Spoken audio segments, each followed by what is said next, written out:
Assalamu alaikum, Doctor. It's my honor to standing here asking this question. And at the same time, I'm very sad to ask this question.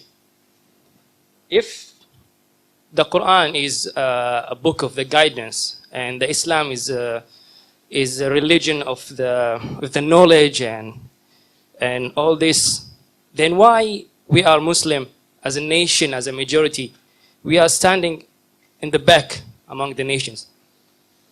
Why, when we compare our nation with the other nations, we see a big hole between us and them?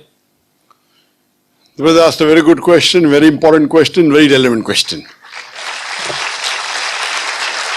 That if Quran has so much of information regarding science, technology, it's a book of knowledge, book of guidance, then why are we Muslims backward? It's a very good question. The reason is, if we look back into the history, from the 8th to the 10th century, we read in the historical books, the Europeans, they called it as the Dark Ages. Dark for whom? Dark for the Europeans. The Arabs, the advancement they made in science and technology was phenomenal. If you had to know about science, if you want to do research of science, you had to learn Arabic. Like how today we learn English. At that time, the Muslims were on top of the world because we were close to Quran and Sunnah. Today, the reason the Muslims are backward is because we are far away from Quran and Sunnah. So Quran is not to blame, you and I are to blame.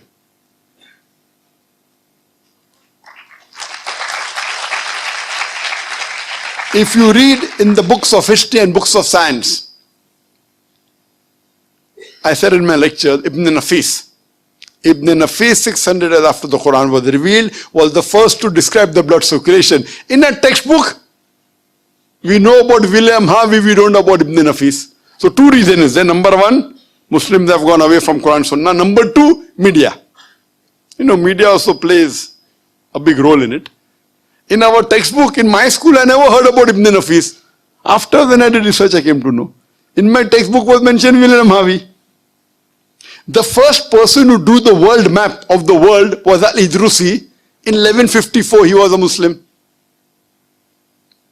Do you know the numbers that we have? 1, 2, 3, 4. What's it called? What's it called, 1, 2, 3, 4? What is it called? Say loudly. Arabic numerals. How we have Roman numerals? 1, 2. Arabic numeral, why? Because 0 was first introduced by the Indian. The Arabs took it up, put a decimal point, and we have the Arabic numerals. If you know about Al-Tusi, he was the one who discovered the Pythagoras theorem, which we learn in school. We learn Pythagoras theorem, we don't know the name of Al-Tusi. The square of the hypotenuse is equal in a triangle. The square of the hypotenuse is equal to the sum of the other two sides of the triangle. Do you remember or you've forgotten? You remember, na? MashaAllah, good student. Who was the person who discovered it? Now you came to know, correct? Better late than never. Al-Tusi, Muslim. Trigonometry, we learn trigonometry. Who is the main person of trigonometry? Al-Biruni.